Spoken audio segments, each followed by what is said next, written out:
welcome to another episode of the Shifter Show. We're here with Dweezy today, who doesn't have a bike, so he obviously doesn't have a set of the finest levers in the world. Produced by Elite Mototech. Use code SHIFTERCREW at checkout. Also, if you ever end up riding and you get hurt or injured in a motorcycle accident, make sure you call 1-800-LAW-TIGERS. I do ride. You do? Just when not, did you just start not on riding? the street. Actually, I used to ride on the street back when I was like, I think 18. I bought like a Yamaha V-Star. Okay. Brand new. Yeah. I put like 5,000 miles on that bike. It was fun. Yeah. So, a little backstory. You're the producer for the podcast. Yeah. And we like literally last week, Dustin and I were sitting here and we were having like a whole conversation with you. And we were like, we need to get you like a mic and get you on. We said, forget all that. Yeah, so we said, screw that. Now I'm just going to be on the podcast. Yeah, now we're just going to I'm on the wrong side of the mic this time. Is it weird being on this side? Or are you like... No, because I have experience doing podcasts, but it is a lot easier on that side. Yeah. Just to sit back and watch you guys be idiots, you know? Yeah, that's kind of the most of the fun. Yeah. That's what people are watching for, is to hear me say dumb stuff. Yeah. And you have a bigger social media following than like all of us put together. I mean, with your TikTok? On the TikTok side, but the TikTok is the carnivore stuff. Yeah. I started out the TikTok with off-road. I got it monetized with off-road, but off-road and TikTok don't mix.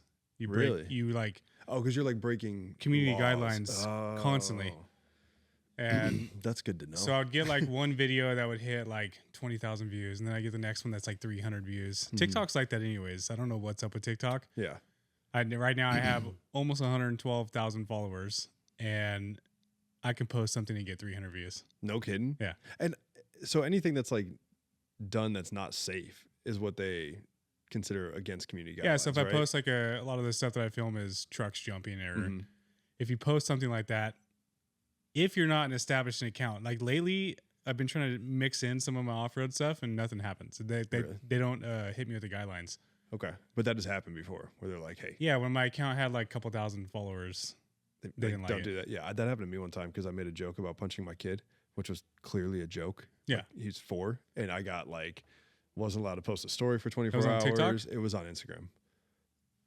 They actually hit you with that on Instagram. Yeah, and it was like if I went to like my settings or whatever, and I looked at like my account status, it was in there. It was like a warning. It had been removed and all that stuff. So don't joke around Yeah, about so punching a kid. yeah, the kid punches me every day. I was like, made a joke. My bad. We'll see if your kid, maybe your kid should post about it. Yeah, and that's see what if should they happen. I just beat up my dad. That probably would have gotten a lot of likes too. Yeah. So the way we met was through Brandon, right? Brandon Garski, who's my web developer. Okay. For the Dweezy shop. I met him through, I guess a couple years ago I was working for LSK Suspension, and they wanted a new website. So I reached out on Instagram on one of my stories and just said, hey, is anybody a web developer? Can anybody help out with this? And he reached out, and he knew Dweezy, and he's like, hey dude, we should work together. So he ended up building them a new website. And then in the process, I was taking Dweezy a little more serious. And then he was like, dude, let me do your website too. So, we just had a long conversation this morning about some web stuff. So he's a good dude. Yeah, he's super rad. Iron Eagle Supply as well is his company. I was at the bar like I don't know, a few months ago maybe now, and he was like, dude, I've been listening to the podcast. It's great. Like, you're crushing it. Keep going. We've known each other like on social media and then a little bit in person for like a good bit of time at this point.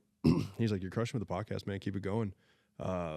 When are you going to add video to it? And I was like, that's a big commitment. I don't know. Whenever like kind of an opportunity presents itself, I'll probably take it, but I don't know exactly when. And he's like, well, I know a guy. Yeah. And where do you even start? Yeah. Like if you're not into that. Exactly. You know? Like, I'm not a videographer. I don't own cameras, any of that stuff. You know, I'd like to get better at that just to produce better content for myself. Yeah. But he literally was like, well, I know a guy.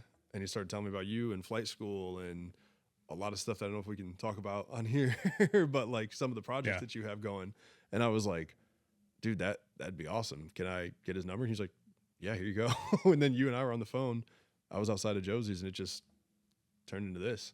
Yeah, it worked out good. I think we were going to... You're on the road somewhere. Mexico, weren't we? Maybe, yeah. We were getting on a plane. I was in the airport when we did most of our negotiating. Okay. I was sitting in the airport, like just waiting to fly out. But no, it's been cool, dude. It's been a different style added to what we do. Obviously, like if you haven't seen Flight School, All American Center channel on YouTube, we have a 5-part series that we did 5 months, 5 different states, 5 different episodes. I was saying, because you guys traveled all over the country for that. Dude, it was gnarly. Where all did you go? We went to Utah, Caneville was the first one. Okay. Then we went to Michigan, Silver Lake Sand Dunes. Yep. And then we went to Cinders, OHV in Arizona, which is sick. I don't know if I haven't been out there. Cinders, you should ride out there. Yeah. Cinders is all lava rock and pine trees. Okay. Like the trippiest looking terrain. How big you've of an ever area seen. is this? I mean, it's quite a few thousand acres. Okay. Yeah, it's pretty big. But so we were kind of chasing the weather. Obviously in SoCal, we can't do filming in the desert throughout the summer. And we did most of these episodes in the summer. So we did, Ocotillo was the last one we did, or no, Apex, Las Vegas, right outside of the Vegas Speedway. Okay. So we did Vegas, Ocotillo, Cinders, Arizona, Silver Lake Sand Dunes, Michigan, and then Caneville, Utah, which is also, I don't know if you've ever ridden through there. It's pretty wild. Dude, just look up Caneville one of these days. Yeah. And take a ride through there. Okay. I've been through Utah a couple times, heading out to like Four Corners and home from Sturgis this year, but it was like on whatever that major interstate is through like St. George and Beaver up to Salt Lake. I don't know what I went through. Yeah, Utah's weird, dude. And then, dude, there was I don't remember the town, but we had to go fuel up, and the only town near us was like, I don't know, 30-minute drive away with probably a population of like 70 people. Yeah. Dude, these are my favorite little towns, though. I don't know if this is bad to say on YouTube, but dude, I swear it was an incest town. Like, I've been in some of these places where you look at the people and it's like the hills have eyes. Yeah, nothing seems right. You know, there's like extra eyes and shit. You know. Yeah. You're like, dude, what? Where am I? That was I made a joke. I think it was coming back from Sturgis, and I stopped in Vegas for something, and I was like, dude, I have been through a bunch of different states in the past 14 days, and nothing compared to the people that I saw in Nevada. Just the wild. What city? Just outside of Vegas. Oh. But like all through Nevada, just like the wild, whacked out shit I was seeing people do in Nevada. I was it's like, a trip. This is fucking different. Like we think there's bad stuff in California, dude. It's crazy when you start venturing out of California and seeing other states, and obviously they have their pros and cons. Like Michigan was the most beautiful place I've ever seen in my life. Yeah. I'm from there, so I'm like, no, I'm just kidding. Have you ever been to Silver Lake? I've never been to Silver Lake. I always heard about it. It's like farther upstate than where I lived. Yeah. But Michigan's incredibly underrated, dude. Like if you get up in the area and you get near like Lake Michigan in the northern kind of half, it's beautiful, dude. You have to like Empire, Traverse City, Elk Rapids, those kinds of areas. It's not what you think of when you think of the Midwest. Yeah. It's not. Some of that water, like Elk Lake and Torch Lake and some of these places up there have been voted like top 5 most beautiful lakes in the world. And I think Torch Lake is like a 700-foot deep, like spring-fed lake. Crazy. It's insane. And you have, so Silver Lake's right up, borders up against Lake Michigan. Okay. I've never stood at the edge of a lake and not been able to see the other side. I mean, it's like an ocean. That's what I tell people. Like when you're there, you can't tell the difference. Yeah. It's an ocean. You can't see across it. It's a trip. And it's fresh water, which is cool. So you don't have to worry about And doesn't it snow there too? Mm-hmm. Yeah. So there's like the dunes out there. I know they close them down, but imagine how sick that'd be, dude, to get some content with like trucks or something in the snow up on there. Snowy sand dunes. Yeah, it'd be hard to replicate that anywhere else too, I think. We're trying for the flight school stuff to do an episode at Pink Coral Sand Dunes or Coral Pink Sand Dunes. So it snows there. It's in Utah. Okay. It's like right at the corner by Arizona. Gotcha.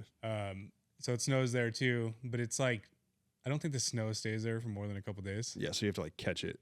Yeah, so we'd have to time it. We'd have to see like, oh, it's supposed to snow next Wednesday. I guess we're canceling all the podcasts. And we're going to be here at this period of time. Yeah. It's been dope though since you have started doing stuff like this. You've really gotten involved in like a bunch of different motorcycle stuff. Like you had the event up at Temecula, doing Dustin's podcast, doing this one. You're going to be a part of the event here on the 25th. Like there's... Yeah, my drive up here, I was talking to a bunch of truck guys, seeing who we're getting up here. But no, I think, dude, I'm so tired of like the same cookie cutter stuff.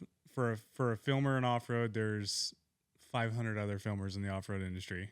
And I don't want to be known for, I just go film off-road guys. Like I want to build a brand that's working with multiple companies like Excellence Auto. Like, doesn't matter who it is. Excellence Auto is still in the auto industry, motorsports industry. And I think for what we're doing, we have to be able to expand at some point here and not just be stuck to one genre of Right. you know. And then also with the off-road side, I deal with a lot of the pre-runner guys, so all they do is jump, you know. They're just jumping.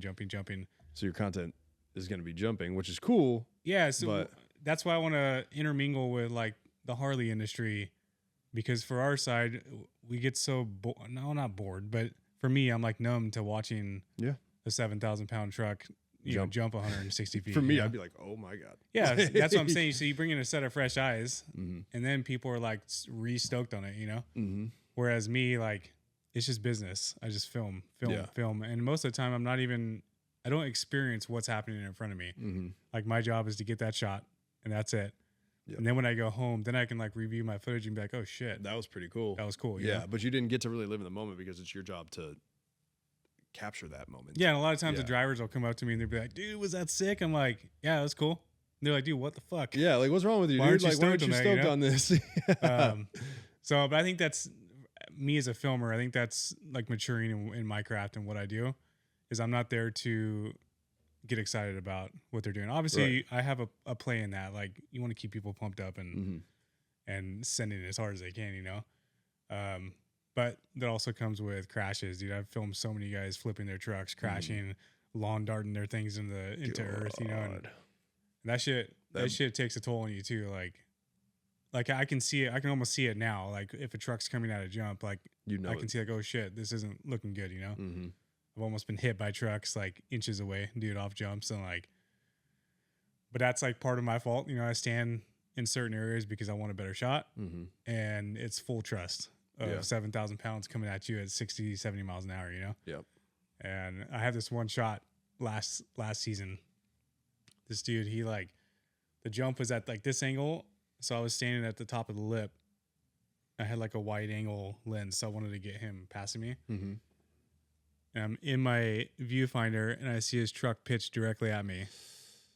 He's going like 50. And so I just like move my camera just enough to like make sure how we're looking here. And I mean, you can tell like, okay, well, he's going to pass me probably within a couple feet, you know? And sure enough, he went off to jump and I held my line. I could literally touch his truck as it flew right in front of me, you know? But that wore me out, dude. I'd be exhausted after something like that. Yeah. So, dude, it's a lot of work filming the off-road side of it. But, yeah, I'm excited to switch it up and appreciate you guys being open to bringing. Yeah, dude, absolutely. I mean, I'm a lot of the stuff that like I'm doing is I'm trying to capture like what me and my friends do on a regular basis, right? Because I think it's fun and it's cool and I want to share that with people and I want to be able to like show off my friends and, you know, the guys that you've met, guys like Lenny and Tony and guys that have come down, Ariel, these dudes that are doing every weekend, like Monday through Friday, I am just excited for Sunday because that's the day that I'm going to go do fun stuff. You do that every week? Every weekend we pretty much get together. We'll meet up at like the Roundabout or any of those kind of spots. Or lately we've just been meeting up in my house. The Pan Am has changed us a little bit because I'm doing some like grade off-road kind of stuff, which the guys that don't have those bikes can't do. Yeah. But also go rip out there with them towards like Josie's Hideout and Julian, like that whole kind of area. And it's gotten to the point now where we'll be at like what's the name of the place up in Julian? Why am I drawing a blank? The barbecue joint up there. I think it's Julian Brewing Company. We've been up there a couple times lately and like ran into people outside and they're like, oh, I thought I might see you guys up here. And I'm like, this is cool. Pretty cool. Like this is fun that this is the reputation that we're kind of getting. And I want to be able to capture all this, you know? So you coming in and doing the podcast and now we're working on kind of all kinds of different stuff, you know? Yeah, we're kind of intermingling everything. Yeah. What's hard though for what you're doing with trying to... It's hard to capture motorcycles. It's not like necessarily a vlog style. I mean, I guess it could be categorized as that, but it's hard to grow. Dude, in my opinion, social media is so saturated nowadays. Like, how do you take a brand or a group of people? How do you get content big enough or exciting enough to just keep capturing for people's to attention? Yeah. Yeah, I was watching last night. There's this documentary on Jerry Springer on Netflix. You should watch it. Really? Yeah. Is it a new one? Yeah. It's like 2 episodes or something. I love Netflix documentaries. I haven't seen this one. Yeah, we watched the whole thing last night, and they're just talking about like when when he started in the early 90s, how he just had like a boring talk show. Like nobody really cared about it. The ratings sucked. And so then he hired a new producer, and this guy's like, hey, we need action in here. So they started trying to find people that would bring a little more excitement to the show. And then they got a guest on that like cheated on his wife or something. And it was like the first fight that happened on Springer. Yeah. And the producer was like, okay, gold. That's the direction. This is what we're doing from now on. And then it just went down. They had 4 different producers. So each producer had a show that week. The next one, they'd be working on the next one, you know? And they just talk about like the downfall of some of the producers and like the mental toll it took on them, like just searching for fucked up people. Yeah. You know? Yeah. They're looking for like a trauma situation or but a potentially violent situation to try to But their goal was viewership, right? Right. So how do you nowadays, with how saturated everything is, and that's like where my job comes in of trying to find some of that stuff. Like I tell you, like we need clickbait posts, you know, but you might need 100 different clickbait posts before one finally pops off. Right. And you're talking about the captions, like, or breaking up a section of something that we're discussing that's maybe not the whole. Then when you say clickbait, right? Yeah. Yeah. Okay, I'm just making sure. Yeah, clickbait, or it's like a whatever. You want to find like the exciting part. Indian like motorcycles suck. Yeah, and then you like, capture that, and you're like, wait, what did they say? They probably don't. They're probably cool, but Gypsy Tales. I think I've sent you some of his stuff. Yeah, he does a really good job of that. He's so good at that, dude. Like Brian Deegan and Travis Pastrana, they're obviously friends. They did a lot of stuff together in freestyle motocross, and one of the captions was Brian Deegan said Travis Pastrana ruined motocross. yeah. Or ruined freestyle motocross. And you read that and you're like, no, wait, he said that, you know? This. Yeah. And then you watch it and you're like, wait. He didn't say that. He like said something around that. Yep. But it was like, hey, Travis Pastrana was the big change in freestyle motocross. Like he brought the energy, you know? They just changed it to ruined. Yeah. Yeah. And then you're like kind of on this like weird teeter-totter of, is that going to piss off the guests that I had on there too? Right. But it's all for viewership. And I think like Brian Deegan, the Deegan's channel, they have millions of subscribers. And so I think they understand the business side of get people there. Doesn't matter what's said, what they read. Once they get in there, you have them hooked. And now they're searching through that podcast, trying to figure out where you talked about that. Yeah. Yeah. Now your views and everything else. Yeah. So like for what you guys are doing with Shifter Crew, like you almost need to have a camera going all the time. Full time. Yep. Like nobody knows what happens when you guys go to Josie's Hideout. Yeah. All the random funny shit that happens, man, that like you have to be there to, like stuff will happen every trip, right? And I'm like, I got to call the boys and tell them about this. And it's the funniest, wildest, craziest thing, right? And then you tell a story and it doesn't really make that much sense. And I'm like, fuck, I wish I had a camera on me to like record like Lenny coming through the turn. We're doing like 95 and there's like a flock of turkeys walking across the road. It was chaos. Like that entire situation was absolute chaos, but it doesn't do it justice if I just tell that story. It would have been a cool Instagram post. It would have been a super cool Instagram post. Why don't you get a 360 cam? I'm probably I'm gonna use some money from the podcast to kind of invest in that kind of stuff. They look so stupid on bikes, I know, I hate them. But a couple of the guys have them, but we're capturing more stuff like actually riding. You know what I mean? And it's like it'll be a forward-looking view at whoever's in front of you. And then we had our buddy Trevor came out from Arizona not that long ago, and this was one of those times I was like, I wish we had a camera, because we went to this turn right there in San Isabel. Like if you turn left, leaving Josie's heading up to Julian, that first turn you can take really fast. And there was a pack of like 6 or 7 ups, and the Trevor was in the back, and we all dropped into this turn at the exact same time. And he was like, dude, that was one of the coolest things I've ever seen. A flock of seagulls. Yeah, flying, it was just like every single one of you dropped in like perfectly in unison. He was like, I wish I recorded that. And I was like, yeah, I do too. You know the problem with if you have a camera rolling all the time is then you have like gigs of footage that you have to go through and cycle through, and it's a pain. You have the storage, which we've talked about. Like, it's tough, dude. Yeah. But what I'm trying to do is capture like what we're actually doing every day. I don't want to get away. I'm never going to get away from like who I am or what I'm trying to do. And I have different like types of guests on, different people. And I'm like, I have to make sure to be true to me and not try to like embellish this or make it this crazy or different. But I'm like, what we are physically, personally doing is awesome. I just need to figure out a way to share that with more people. Yeah. You know?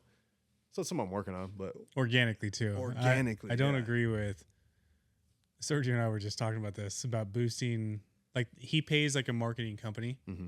So they'll take a lot of his content and they'll push it, you know, they'll advertise it. I think that's fine because that's like an actual professional business. Mm-hmm. That's all they focus on. But when you're on Instagram and they, hey, do you want to boost this post? No, I don't. No, because then those are unreliable numbers that I paid for. Yeah. You know what I mean? Like you have to be honest with yourself. I need to know exactly how many people are seeing this, how many people are aware of this. Because if I'm just paying to boost everything, I know it's not real. Yeah, you're going to get like thousands of people from Iraq. Exactly. Seeing your stuff. So like 97 million guys in Pakistan watch my shit. Which do nothing for you. Does especially for nothing businesses who are trying to get organic business. Like I go through and scroll. You can remove flagged accounts from your following list on Instagram. And I do that every 30 days. It was actually Brandon that told me to do that. I've removed hundreds of followers that are flagged as like garbage, spam, fake.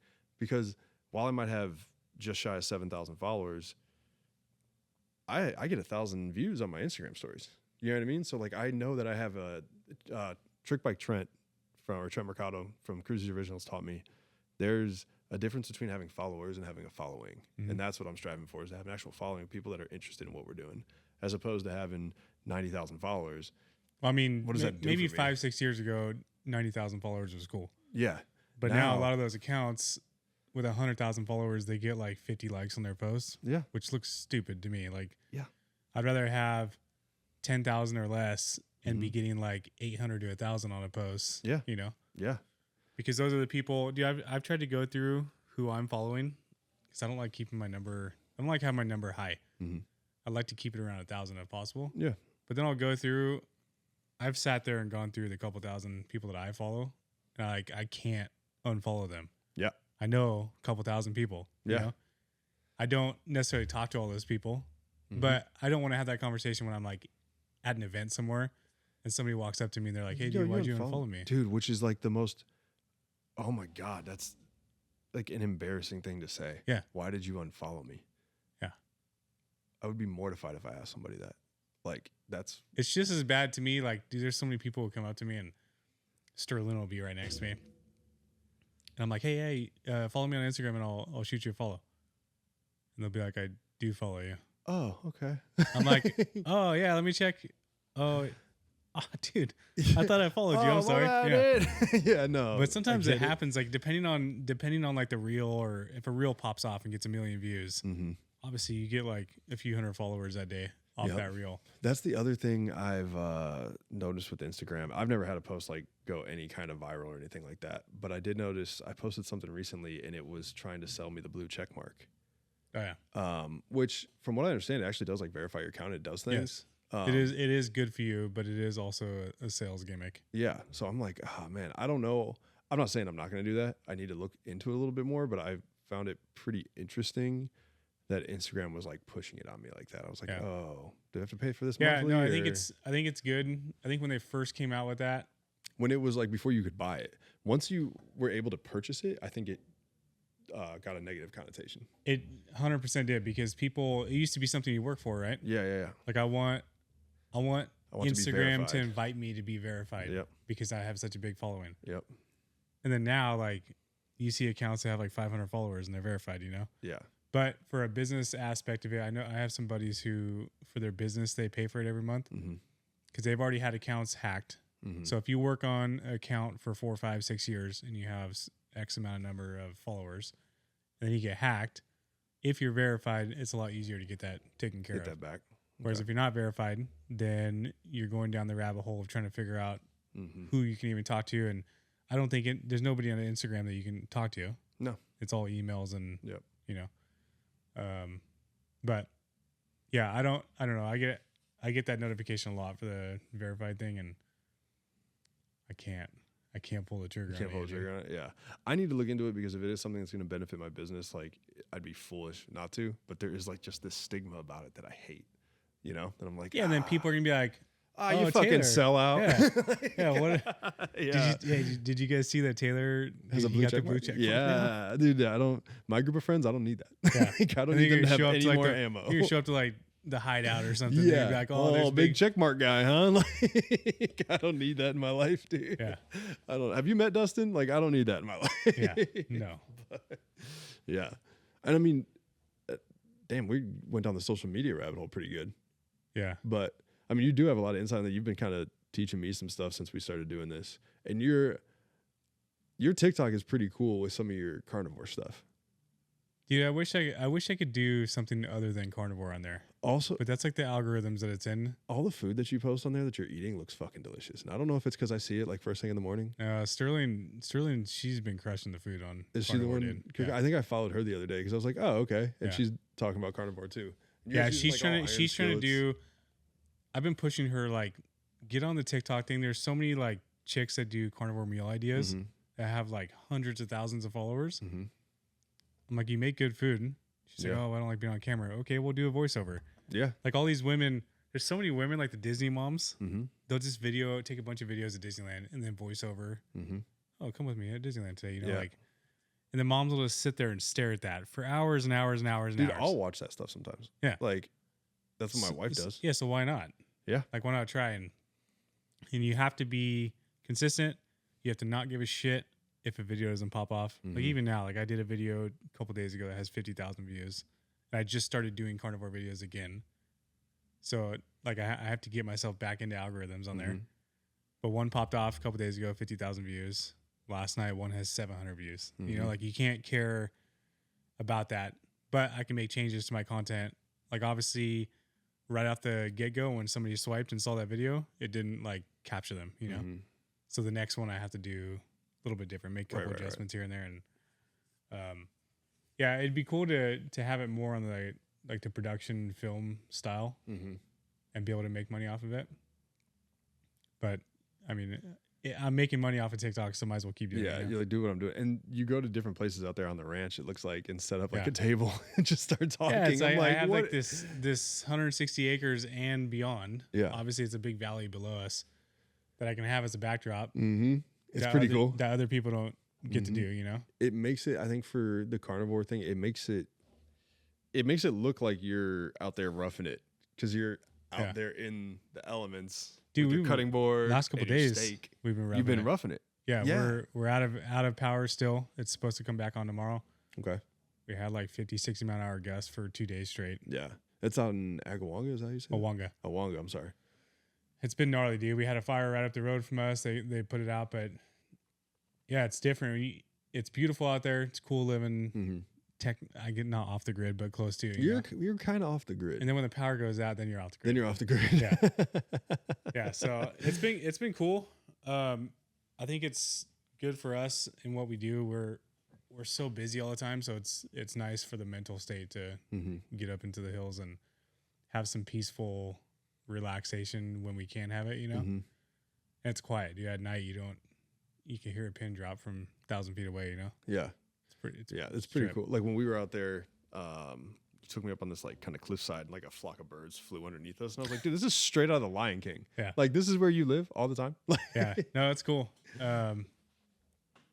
We're doing a bunch of stuff on the property. We're trying to improve it and make it more public friendly. Mm-hmm. It's been a well-known TCB Ranch has been a well-known ranch for I think like 10 years. Okay. And so the new owners now, they've had it for 7 years. The other people had it for 3 or 5 years before. I don't know. But it's always been in the motorsports industry. It's been on a bunch of TV shows. Hoonigan rented it out for a year for their For a year. their wow. series. They only used it for like a week, I think. Jesus. Yeah. But it's well known, you know. Mhm. So it's cool for us and what we do. You know, the second we moved there, I started getting DMs like, "Oh shit, dude, you guys are on TCB Ranch." Yeah. I'm like, yeah, what's up? Yeah. Like what do you want to do? Yeah. Like, No, so that's cool. It's a fun adventure, and I mean, Sterling grew up around there though, right?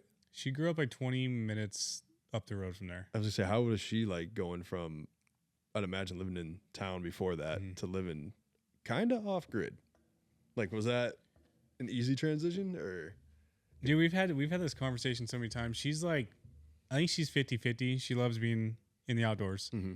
She rides dirt bikes. Like, she's like my chick. You know? Yeah. We're the same with everything.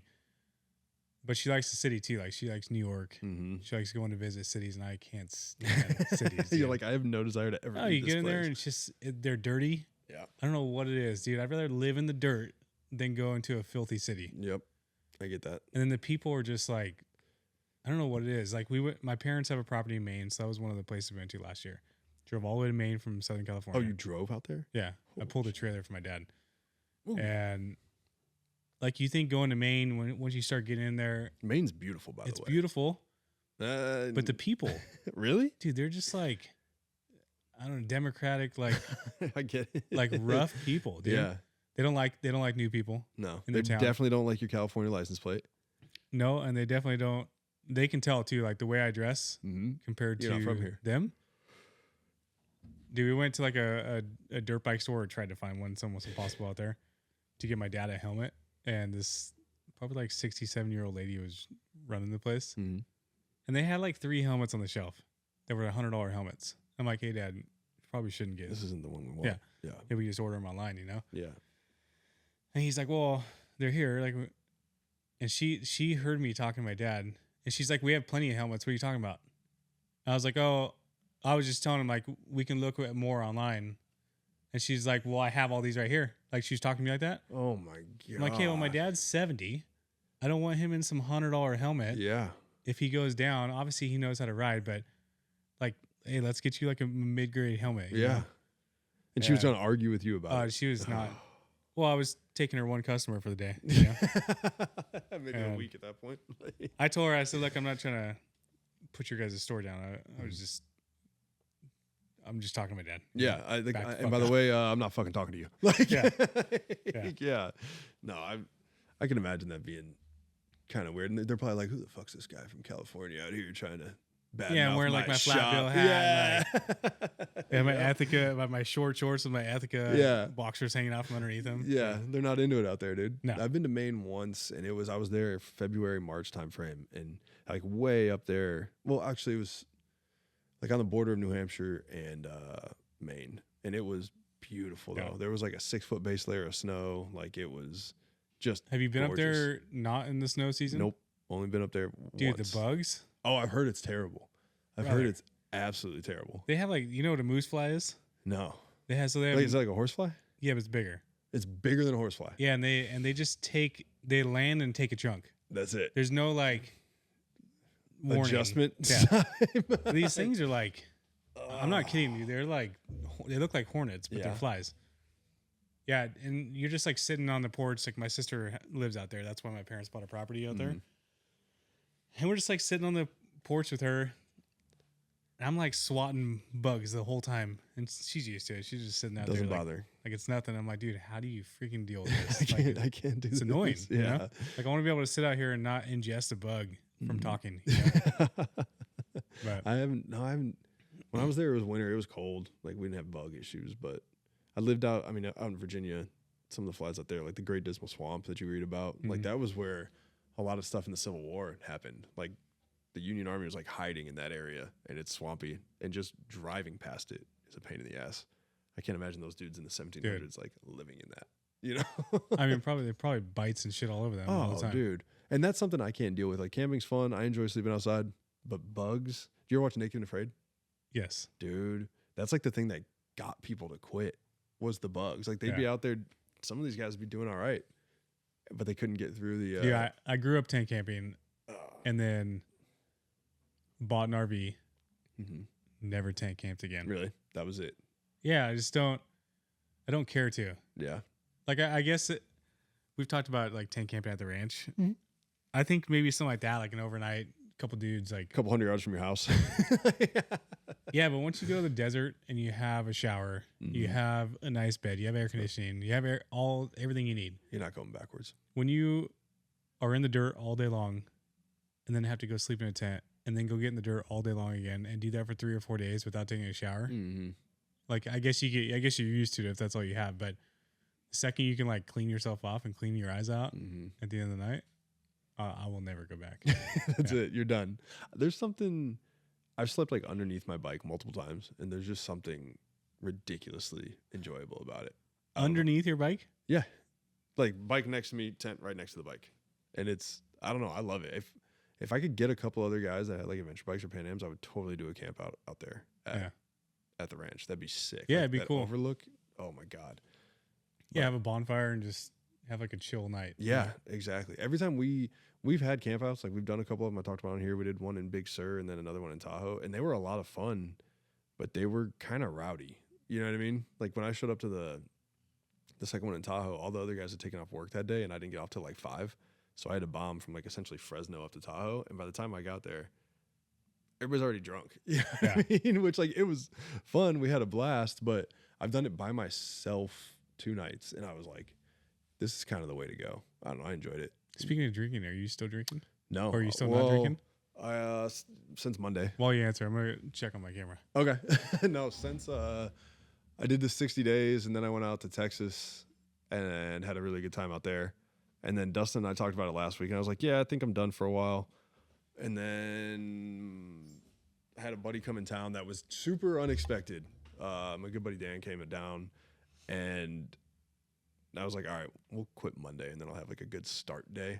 You know what I mean? Mm-hmm. Like, so yeah, that's been it. And I've noticed like there's a bunch of weird things. I'm sure people are tired of hearing me talk about it, but I noticed pretty quickly within, I'd say like 48 hours, a pretty big difference in myself. Like if I'm not drinking at all, and I enjoy it a lot. So in everything that I do, and how I process things, how I think about things, how I wake up in the morning, my confidence levels. I pretty much took a break from going to the gym through the holidays, and I was drinking. That was my next question. Are you still, because I know when you quit last time you were working out. Yeah. You were posting, you were working out. That's another reason I post on TikTok. It helps me stay motivated. Yep. Yeah. Every Sunday was the last time I was drinking. I've been to the gym every day since. So like I swing really hard one way or another. Like if I'm drinking, that is what I'm doing. I am partying. I am drinking. I obviously don't do drugs. I know it's terrible. Obviously I don't do drugs or anything like that, but I swing really hard. Like if I decide, and the silliest part about it was when I woke up Monday, and this is just how my mind works. Like if I start contributing factors into being better, then it'll help motivate me to not start drinking again, if that makes sense. So like, and this is silly, but I woke up Monday, got ready to go to the gym, took my scoop of creatine, which I hadn't taken the whole time that I was drinking. And I was like, okay, as fundamentally simple and common as something like creatine is, I was like, if I'm going to take this, I'm not drinking. That's how my brain works. Yeah. It's counterproductive if you're, I think the gym and drinking anyways, you see people like get hammered and they're like, oh, I got to hit the gym tomorrow. So it like breaks up my hangover. I'm like, dude. No, dude. And then like people that say I'm hungover, I'm going to go sit in the sauna and sweat this out. That's not how this works. You are dehydrated. You're going to fuck yourself. Yeah. Like heat exhaustion is avoidable. Like that is kind of how you do it. Like, and it is one thing I've noticed about being back in the gym. The New Year's people are there. And I am so glad that these people want to better themselves and change their lifestyles and go to the gym. But I hate going to the gym in the month of January, dude. Yeah, but it'll dwindle off in the next couple of weeks. Yeah, I'm waiting for February 4th to get here. Yeah. People are done. I am so ready to have a quiet gym again. Yeah, I made a video on TikTok about that around the New Year. Mm-hmm. I think the New Year's, this is just my opinion, but the New Year's resolution, I feel like you're setting yourself up to fail. Mm-hmm. Hey, and coming up on New Year's, this is my resolution. Well, why don't you just fucking start now? Yeah. Like, why are you waiting? Even like the Monday thing you said, like I was about to cross-reference that and be like, I agree with you, but I'm kind of like that sometimes. Yeah, but it's the New Year's thing is like, I'm gonna get hammered one last time, or I'm gonna just gain a couple more pounds but January 1, I'm gonna go hard. Okay, well, why are you waiting until January 1? Because I probably had the same one last year. Mm-hmm. And you let it go a couple weeks, and your friends hit you up and they're like, hey, let's go out and party, let's go do this, and it's just so dumb. I think to mentally, the only thing that's going to motivate you, obviously, is seeing progress. Mm-hmm. If you go to the gym, it takes you a few weeks to see anything. Yep. You may feel a little bit better, but getting that motivation started, and then I believe you can get yourself addicted to anything, right? Mm-hmm. It takes 2 weeks to make it a habit. Yeah, you can get addicted to the gym. I can get addicted to carnivore. All this stuff, whatever it is, you can get addicted to alcohol. It doesn't matter what it is. But people who rely on a New Year's resolution, to me, is like a cop out of, you're selling yourself short of whatever you're doing, you know? It shows like a lack of confidence in people, I think, Yeah. if they have to wait for something like New Year's. And like I said, I'm happy that people decide, hey, you know, like 2025, this is going to be my year. I'm going to make a change. But like you said, why are you waiting? And I heard Rogan say this years and years ago, and it was like, you can wake up tomorrow and be your own superhero in your own story. Like, I make the conscious decision when I start drinking and partying again and all that stuff. Like, all right, well, we're going backwards now. Yeah. But you don't have to do that. You can dude, the going backwards part for me is huge.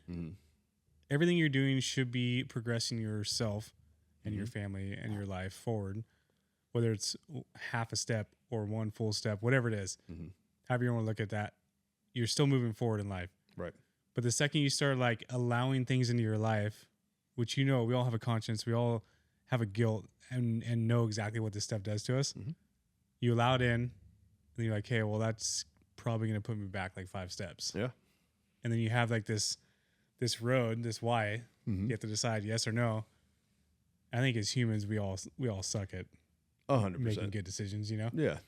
Because you look at like the fun, but fun is so temporary, dude. Like, I look at drinking when I was a teenager. When I first started drinking, it was the funnest shit I'd ever done in my life. You're laughing. Everybody like thinks you're, oh, I can put down 20 shots, 20 double shots. I can put it down in an hour. People will be like, dude, fuck, you're crazy, dude.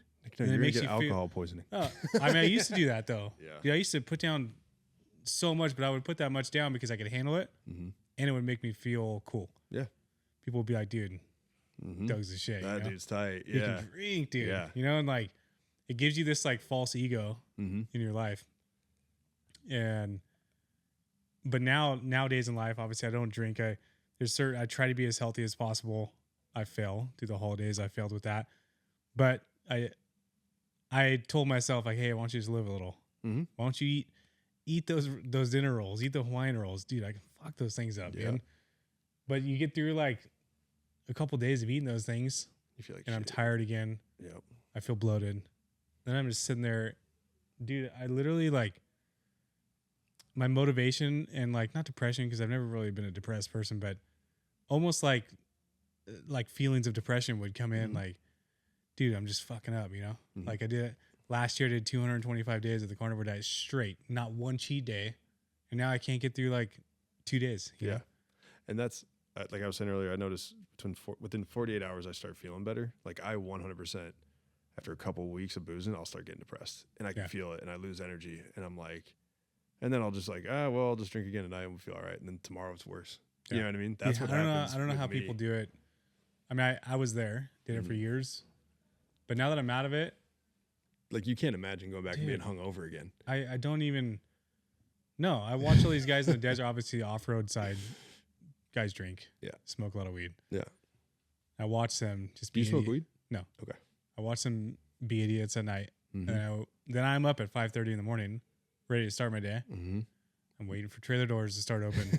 Like, hey, well, it's 8 o'clock, 9 o'clock, and then they get out, and then they have to do like this whole hour-long ritual, and they're all talking like a bunch of idiots about who has the better way of getting rid of their hangover. I'm like, dude, you guys are idiots. You don't have to have a hangover. You can just like, hey, we're out here at the desert to already have fun. So let's get the fun started.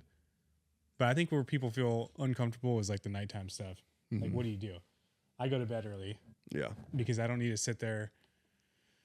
I don't need to sit there and like force myself to stay awake till 10, 11, 12 o'clock at night. Because what am I going to do? You know, I'm just sitting there watching drunk people, which is fun for a little bit. And then I go to bed, get a normal night's sleep, and enjoy my day. I think with me, a lot of the stuff and why I'll stay not drinking for a while and then go back.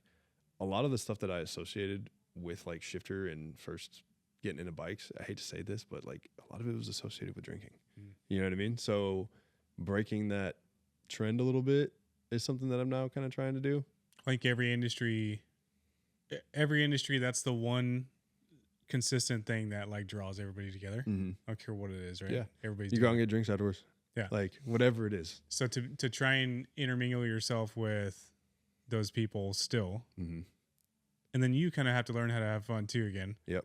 Like not drinking, it's hard to have the same type of fun. Different to be the like I'm usually pretty big energy and like loud. And then when you're not drinking, it's a little more difficult maybe, or you lack the confidence to get to that place. But I drink those NA beers. I don't care because I'm not doing it for like a sobriety or recovery purpose. Yeah. So I'll drink NA beers. They taste exactly the same. And they might have like 0.02% alcohol in them. But I'm like, if it says non-alcoholic on here, I am good. Like, then, you know what I mean? But I enjoy like sitting down and drinking a beer, having that. I don't know. It's just become, I hate to say ritual, but in a lot of ways it has. There was a time frame where I would drink like an NA beer. Mm-hmm. Like if I was out with a bunch of people, I would just get one because people don't ask you. Yeah. They don't ask you anything. If you have, they don't see the NA on it. Mm-hmm. Put in a koozie. Yeah. So I would just sit there and like slowly sip on one of those. But I ended up quitting those too. Like I feel like I was just putting like fat into my body. 100%. For no reason. Yeah. It's just carbs for nothing. Yeah. Like there's nothing there. But to me, it's easier in the social aspect to have something like that. And I still feel like I'm doing that, but I don't want to be, at the hideout or whatever and meeting up with all the boys and then having a couple whiskey cokes, a couple beers. I don't want to be that guy anymore. Yeah. You know what I mean? Like that's not, I don't know. I've grown up, have kids, be 33 this year. Yeah, you're going to be that. Like, am I going to be that when I'm 40? You're going to be that old, like 40, 50-year-old. That's like the local at the bar. Yeah, not trying to be that. It's not a good look. No. Yeah. I can't tell you the last time that I truly like went to a bar at night. I don't know when that was. It doesn't happen anymore. It used to be a thing we did all the time. Yeah. And like we'll go out to some of these places and like get a beer and get food, but that's like on a ride. But just to go to a bar past 7 a.m.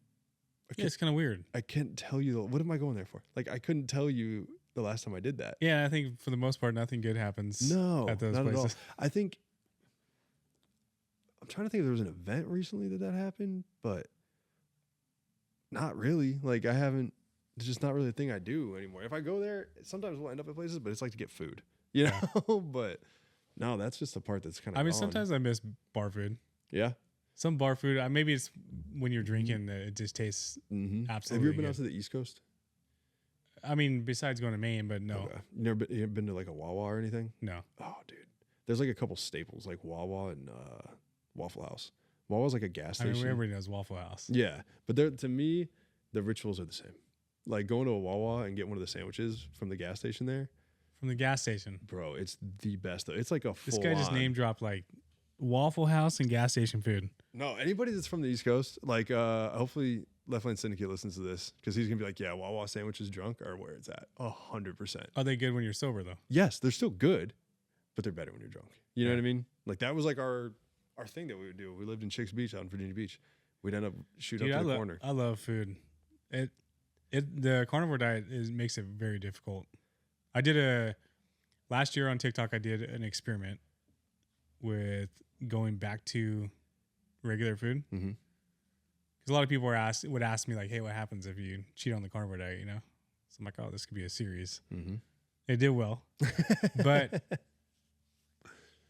I just had like California burrito, breakfast sandwiches, just normal, in my opinion, what people would eat on a day-to-day basis. And it completely derailed me, dude, for the rest of the year. I think because of that, like I was so motivated for the 220 plus days when I did that.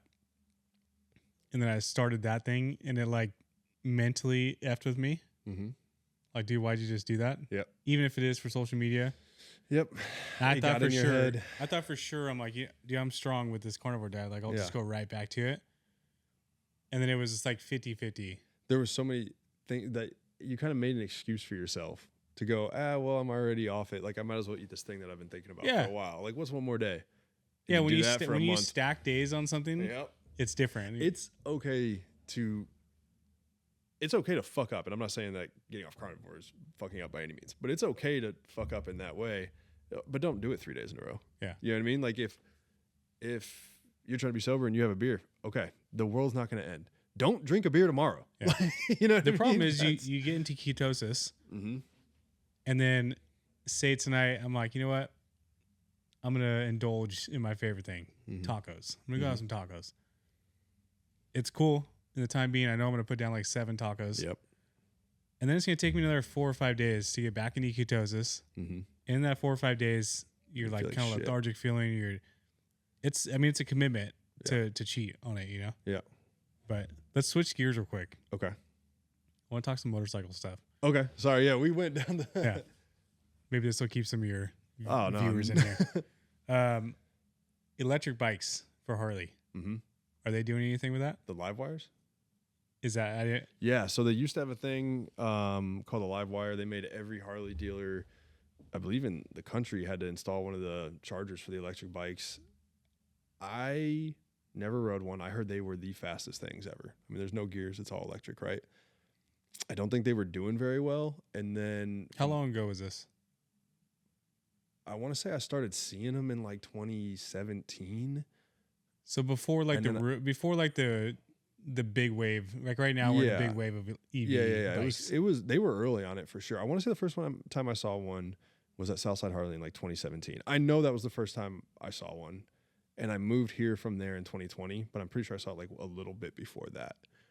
I haven't seen one in a couple of years. We still have a charging station out here. But they're not on the showroom floor. No, from what I understand, they're their own company now. It's called Livewire. Huh. It's not something I was ever interested in, so I couldn't speak. I feel like we don't really have a choice in this matter. Like on the dirt bike side, Stark Varg. You ever heard of those? No. So Stark Varg is a couple years ago. They started marketing this electric bike. We had Alta dirt bikes before, which was an electric bike. They went out of business. Okay. Then all of a sudden, this like futuristic, like Star Trek looking marketing came out for Stark Varg, and a bunch of people put deposits down on these things. And then in 2024, they finally started delivering all these bikes. Dude, they have the highest setting is 80 horsepower on those things. You know, and how much do they weigh? They're a little bit heavy. I think they're 260 pounds. Okay. But like a typical 450, I think is like 55 to 60 horsepower. Okay. 450. So they're like way too fast. Way too much power. But it's, I mean, and there's obviously mixed opinions on 2-stroke, 4-stroke, or electric. But the freestyle motocross, you ever heard of Patrick Evans? No, I'm not a motocross guy though. Okay, so Patrick, you've heard of Axel Hodges? Yes. Okay, so he's freestyle motocross, but Patrick Evans is one of the guys that kind of rides with Axel. He's like a part of that whole circle, you know? Okay. So he became a Stark rider for freestyle. All right. And the things he do, I'm going to show you a video here. I'll put it up on here. All right. I was watching this before you came up here. Dude, it's fake what this guy does with his bike. And it's all e-bike stuff? Don't be so quick to walk away. Dance with me, I wanna rock your body. That's an e-bike. Yeah. Holy shit.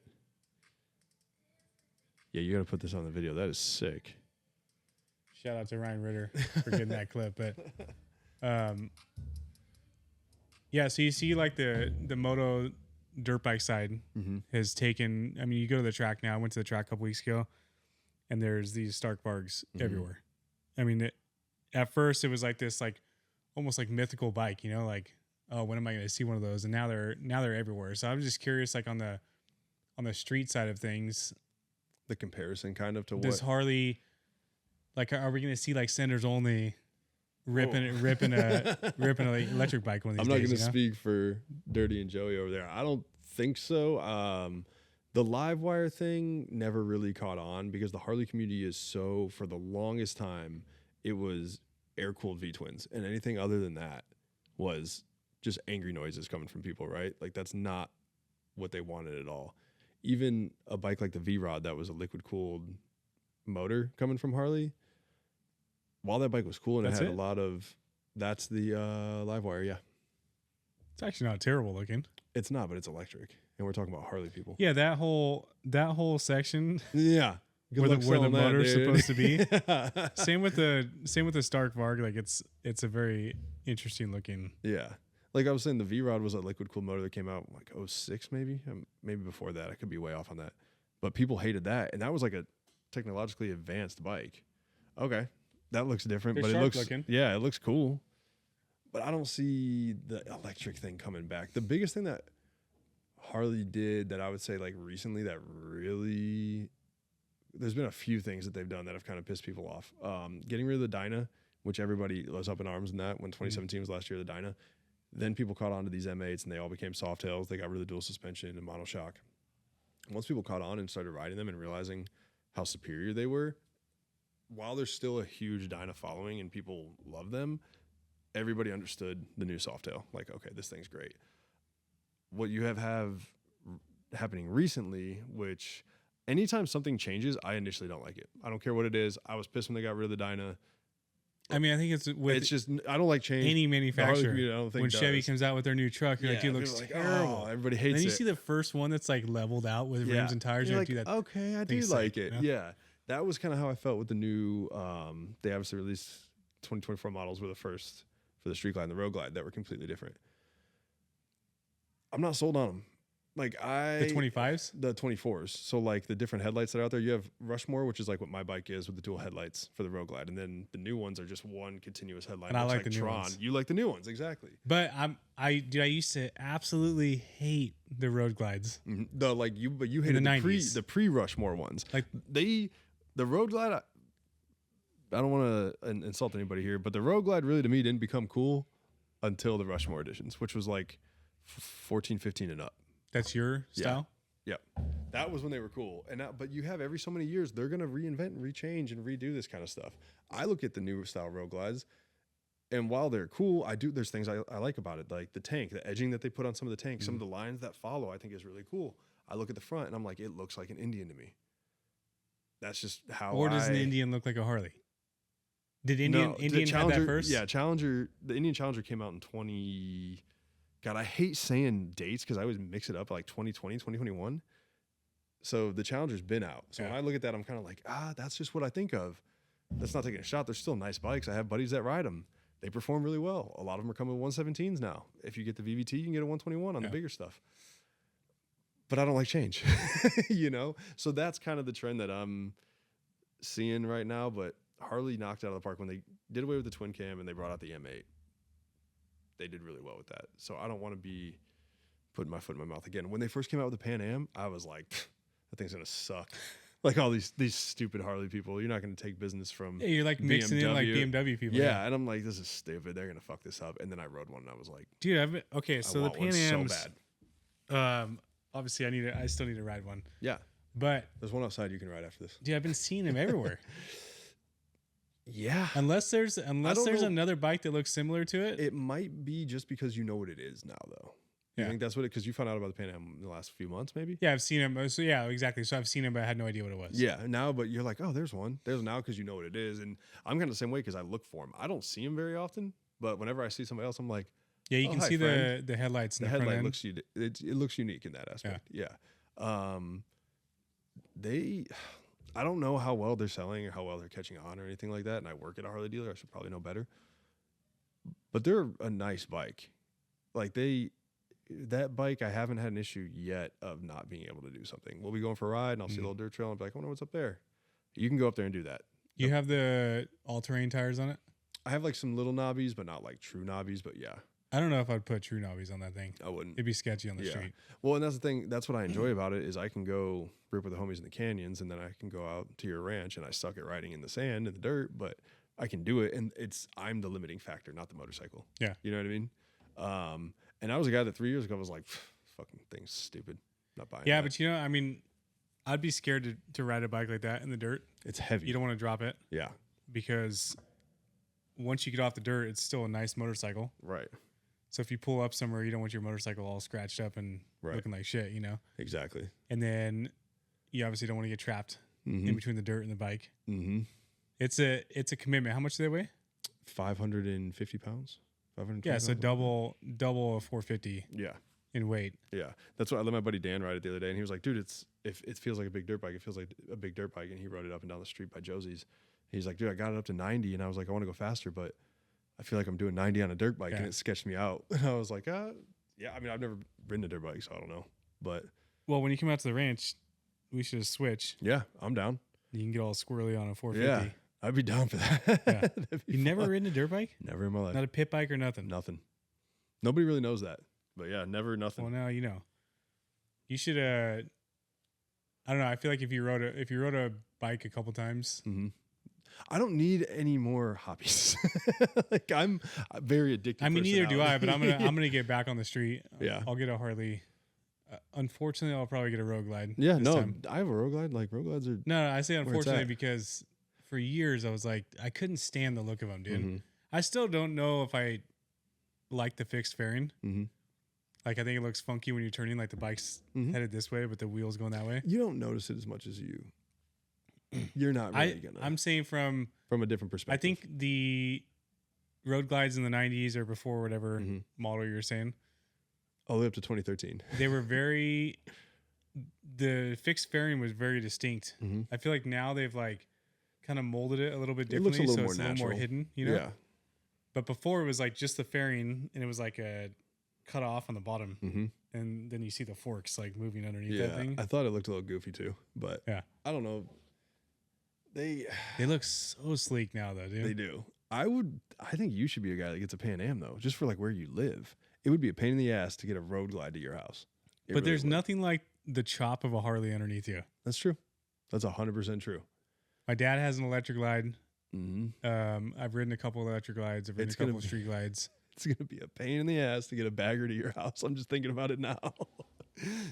Well, I'm gonna have to pave like a. Like a little 3-foot little road, section. dude. Yeah, you are, dude. You gotta put some gravel down or something. Jeez. I mean, I think the biggest problem with me.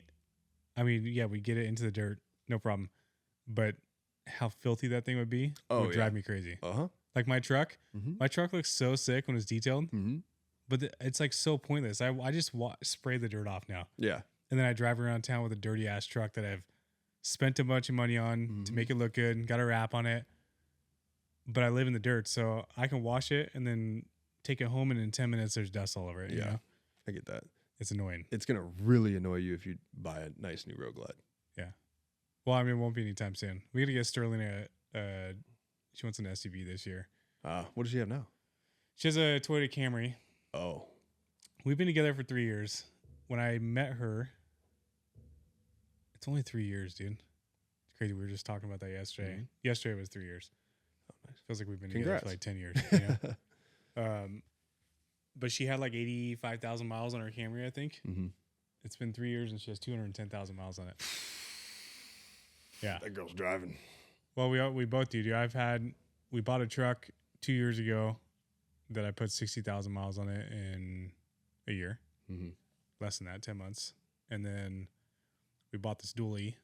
We've done almost 50,000 miles since December of last year. And on her car. So we're like combined, we're probably like 85, 90,000 miles a year. Jeez. Well, you guys do a lot of traveling though. Yeah. But that's a lot of miles. It just That sucks, is like- an insane amount of miles. Dude, the maintenance on the dually, Mm-hmm. Are you pulling stuff on a regular basis? I mean, I'll pull our trailer. I pull some of the off-road trucks. Yeah. Not as much as we used to. Mm-hmm. When we had our half ton, I was actually towing more. Yeah. And then you got a dually. Now you don't tow as much. Yeah. It's stupid. That's how it goes. I just commute around with the dually. But it's like my advertising now. You Yeah. know? No, it looks good. But the maintenance, dude, like an oil change is $150. Mm-hmm. And I went and got the oil change before I came here this morning. Tried to get them to do the fuel filter. Another $170. Spent an hour there. And they're like, oh, we can't do it. I was so irritated. Shit adds up, dude. Yeah, it was like, oh, it would have been, if they were able to do the fuel filter, it would have been $390 to get an oil change and a fuel filter. So you need a Pan Am. You get your 3 big gay boxes on the back. Dude, I could wrap the boxes. Yeah. The same design. Dweezy. Yeah. It I'm was telling you, sick, dude. I'm telling you. There's one downstairs that's like 55,000 miles on it. You could probably get that thing for like $4,000. Not really. I'm making up numbers. How much are but they? Brand new. We have them listed here for 21. It's actually not bad It's not terrible. for everything that comes on that bike. Mm-hmm. I mean, it's like a street bike, right?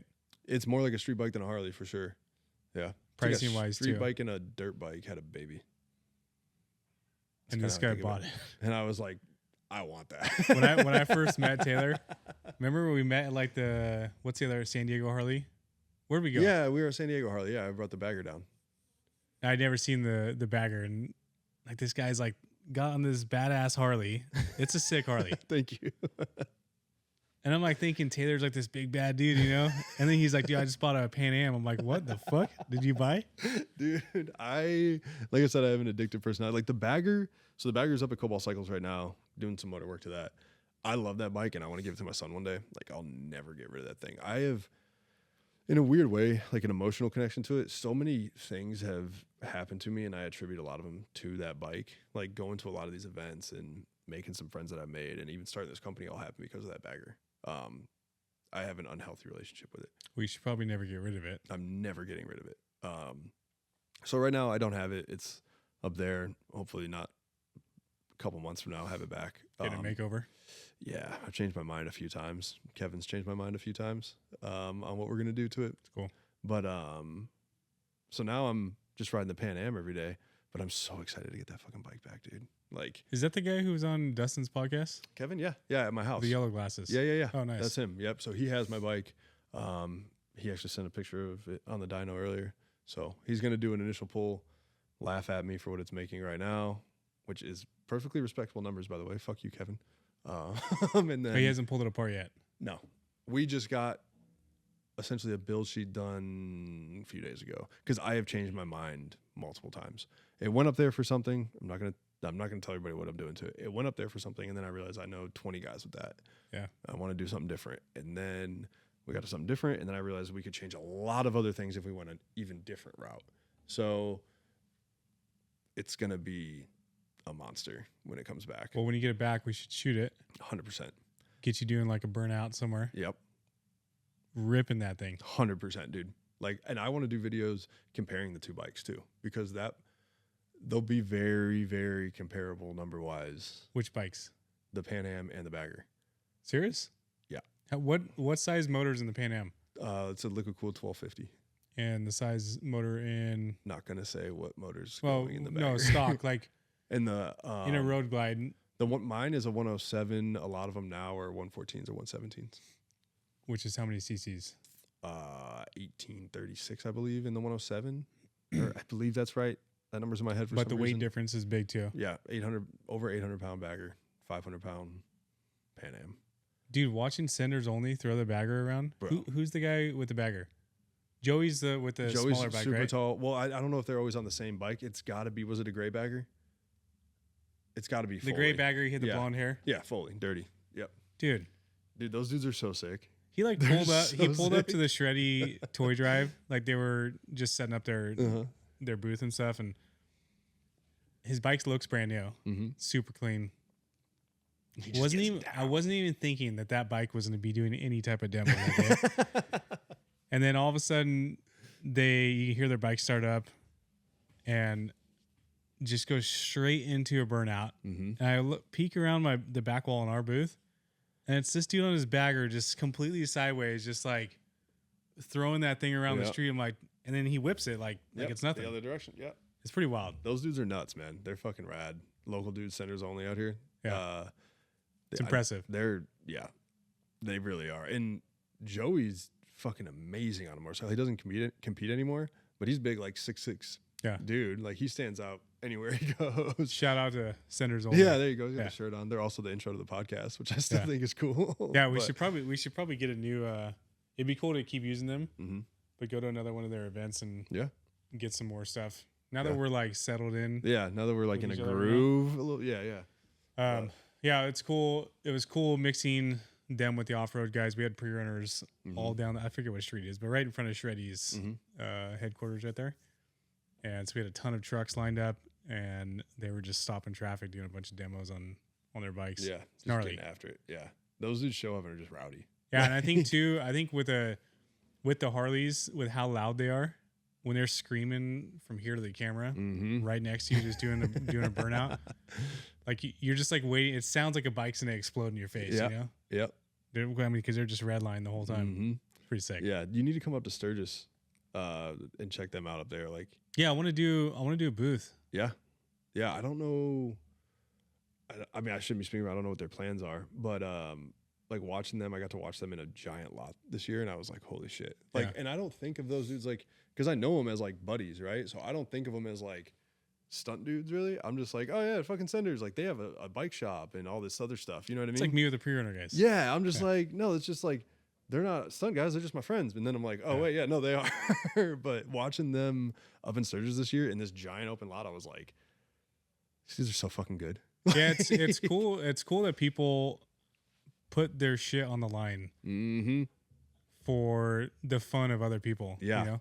Yeah, they're risking blowing their stuff up. They're changing. I'm sure the tires, the engine wear. I don't care what engine you're running. I mean, maybe I'm wrong, but it's like a car motor. If you go to a burnout pit, like you're wasting that motor that day. You know, whatever that.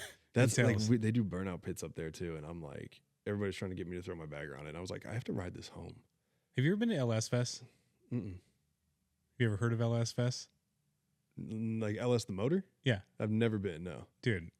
Oh, maybe you should make that. We need to add some events to your calendar. Okay. Okay, so LS Fest is in Vegas at the Vegas Speedway. It is just that. LS Fest. There's thousands of cars there. All right. All types of builds. There's old rat rods. There's drift cars. There's like Formula One style drifting there. There's everything you could think of, but it's all LS motors. And obviously LS, they're known that you can stand on those things and just not blow them up, you know? Yep. But you should, the event's huge. You should head out there with some guys. When is it? Right out to Vegas. Let me look at when this was.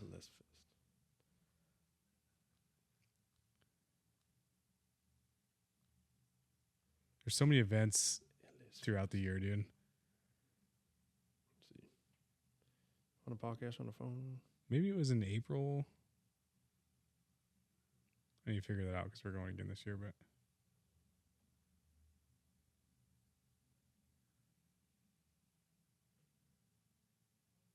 here. April 26th. Jeez. Oh shit. LS Fest. Yeah. I'm down. April 26th. Dude. Maybe.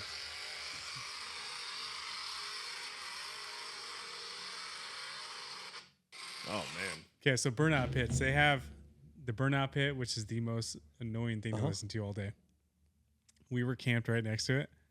Last year was my first year there. We went with All American Center. He thought it was a good idea to park his RV right next to it. And it's literally from 8 o'clock in the morning till 10 o'clock at night. Okay. It's 3 days. But that burnout pit does not stop. Just all day, and it's just smoke all day. God, that'd be so annoying. But it's sick to go walk around. They have a drag strip there. So anybody can go. If you have an LS, you can enter your vehicle into LS Fest. So they have a full Las Vegas drag strip there. So all day guys are drag racing their cars. Yeah. It's a cool like motorsports. I mean, I think everybody should go experience it once, you know? Yeah. Or why not?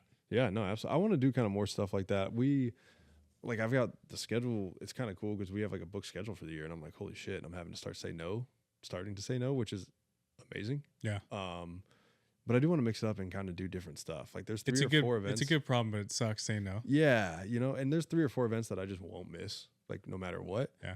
But I'm getting to the point where I'm like, man, this is a lot. I mean, do you ever get to a point to where you're like what I'm doing with Sterling? Having her run a booth at an event that I can't make? 100%. Well, so I make it to all the events, but with the bike shows now, like I'm pretty much offering like the good homies, like, hey, can you run this booth for me? And we'll figure it out. Like I can either put you up for the weekend if you're coming to an event, say in Arizona or something like that. Like we'll get the Airbnb. You can stay there for free. I need you to run the booth from this time to this time. You know what I mean? Honestly, business-wise, I think it is almost better. Not having you or not having me at the booth, because then people just come up to talk. Yeah. You have people at your booth, which is cool. But if I'm not running the booth, Sterling's there. Obviously, people know Sterling. They're going to go say hi to her too. But they'll see me and be like, oh, I'm going to go chat with Dweezy for an hour. Yeah, and you're at work trying to work an event. Yeah, so if you have other people running the booth, They're more business. Mm-hmm. They're just there to sell shirts. Right. And that's it. And then we can do what we like to do and go out, network, and go talk to people. Yep, you know? and go and a lot of stuff like with the bike shows. I'm trying to orchestrate things. Like I have a vision in my head for how these bikes need to be laid out. Yeah. You know what I mean? And we're not telling people to be here the night before. So as people are rolling in, I'm trying to get this how it is in my head. You know, and I can't be in the booth during that period of time. You know, but it's a good problem to have. I'm at the point where I mean, 5 years ago, what were you doing? Oh, dude, I was learning how to ride that Road Glide. I think I was buying that bike 5 years ago, probably. Like, so you didn't have Shifter Crew? No. What is Shifter Crew for the people on my side? It's just a group of homies that are just doing like rowdy stuff, or like we've got guys that are trying to race. We got guys winning bike shows. We got guys trying to put on bike shows. It's just like a grouping of people. Like obviously we sell shirts and hats, and that pays for the gas and the things and the trophies and stuff to go do this, right? But it's really just like a group of my friends kind of unifying and like doing something together that we all love and enjoy doing. And Shifter Crew is the excuse and the reason that we're going to do these things. Does that make sense? Mm-hmm. Like, but it's not. And people ask me all the time, like, what's your goal for this in a year? I'm like, I have no idea. Dude, answering that question I have no is hard. What I will say is every single goal I've ever set out to accomplish with this in under 3 years, I have achieved. But I don't Has it changed direction like throughout the course? Like for 100%. For Dweezy 4 years ago when I started that, at that time, my mindset, I was never going to do this full time. Right.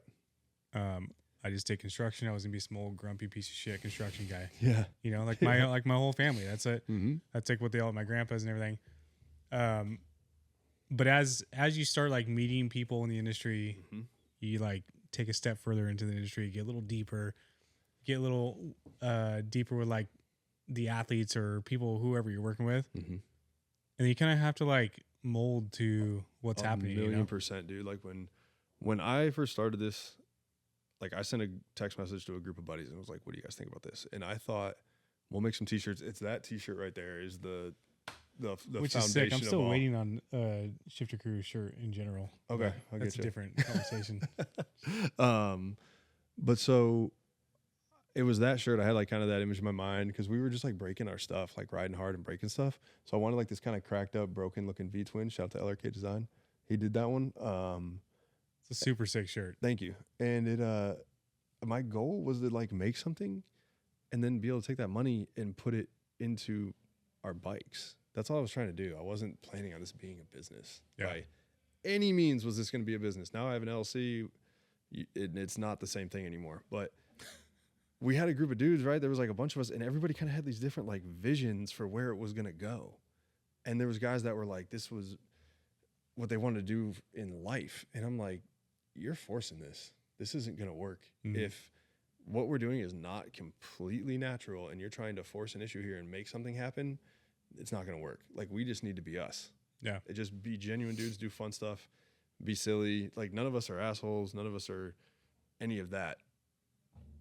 Just do what we're doing and who cares about what anybody else is doing kind of thing. Then we ordered 200 shirts and we sold them in 30 days. We sold 200 shirts and we paid I don't know what it was, like $10 or $11 per shirt at the time. And all that profit that we made in that period of time, we were like, okay, we just did that fast. Like, what are we going to do now? Yeah, and it doesn't work like that every single time. But. Oh my God, dude. No, I haven't done that since. Yeah. But we bought 2 pop-ups like right away.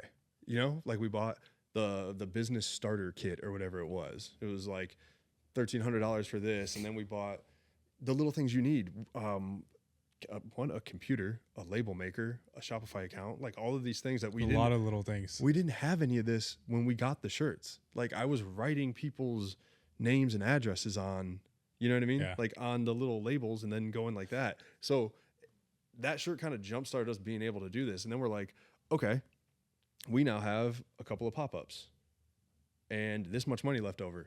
Let's roll that into another order of these shirts because apparently people like them, and then roll that in. Eventually, you got to do a new shirt, and then you're like, well, we should probably make hats.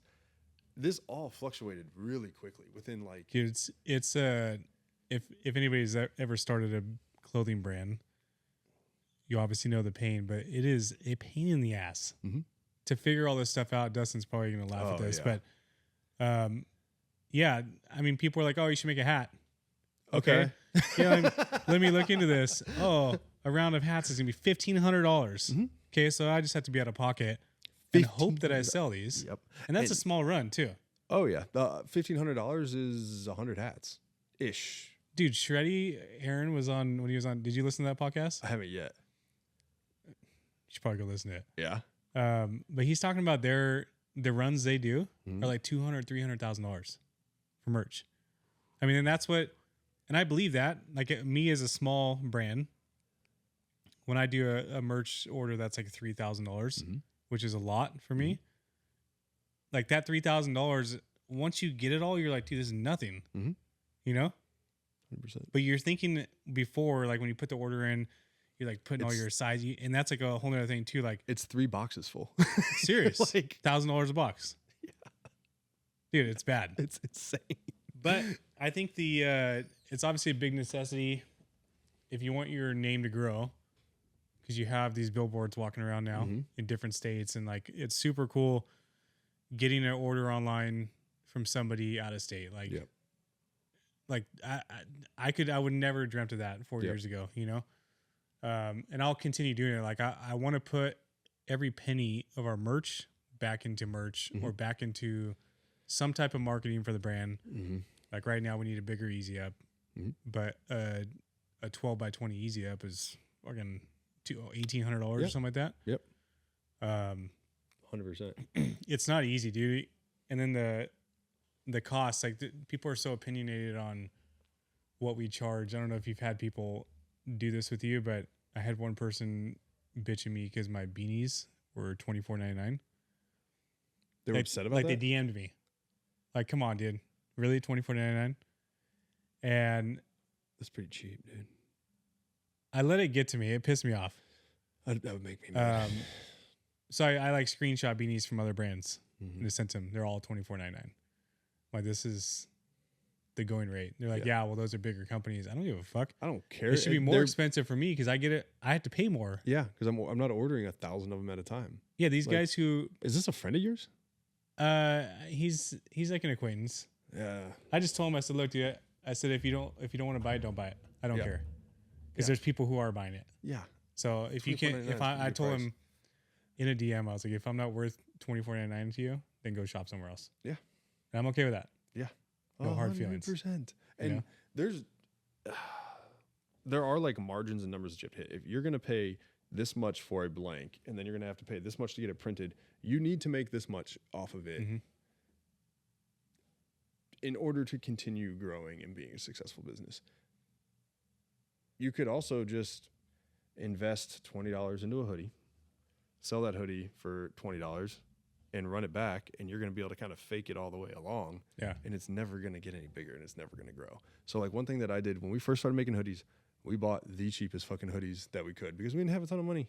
We still, not that we have any money right now, but like they were expensive. We were used to doing shirts. You know what I mean? You can get on SNS and everybody can look up how much these shirts are. Hoodies and jackets suck. They're expensive. So we went cheap hoodies right away, right?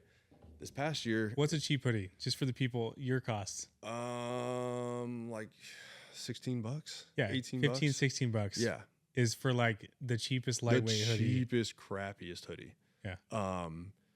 Then not printed. Yeah, not printed. That's just the blank. Then you got to pay for the screens, probably a digitizing fee, and the printing on top of that. This past year, we had a little bit more money in the bank, and we were like, what's the nicest hoodie that we can physically buy? And we did. And our margins are still the same. For what we were selling those old hoodies for, our margins are still the same, but we were financially able to put a nicer product out there. Yeah. You know what I mean?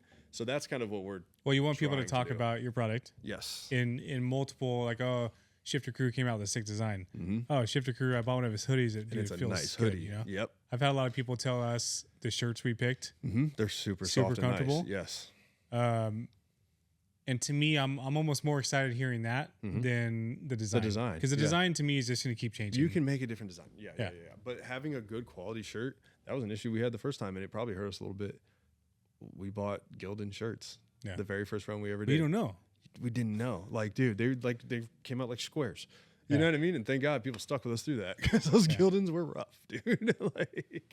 But yeah, I don't know, dude. And then even in the off-road side, you deal with the people. I know the Harley side has it that are like, dude, you should do Shakas. I'm like, dude, I'm not gonna do Shaka shirts or like the club shirts. Pro Club. Yep. Like, I'm not gonna put that product out for my stuff. I don't care to. And if I do, it's gonna be a $40 t-shirt. Which sucks though is because aren't the shirts cheap? Shakas are not, or they're not cheap anymore. Shakas are nice. Like a Shaka shirt is nice. They're thick. I used to wear Shakas back when I was in high school. Yeah, they're nice. The ones I have one from the Live Fast Rally. It's a super nice shirt. It's held up over the years. You used to be able to go to like a Dickies store. You can still do that and get like the blanks are pretty cheap. I'm sure if you went directly through Shaka, you can probably get them pretty cheap. And there's different. That's another thing. Like I said, Gildan earlier. Whatever brand we used initially was a Gildan. It was like the cheap one. But these different brands do make different types of shirts. If you get an independent 10 ounce versus an independent 13.5 ounce, like these are going to be different qualities. You know, I own Shakas from Cherry City Bagger Bars and Live Fast Rally, and they're nice shirts that have hold up. They're like thick, like tight necks. They don't fade. And the black ones used to fade. The one that I had on the other day, the last podcast we did with Dustin, that was a Shaka shirt with the pink bolt on it. That shirt did look good.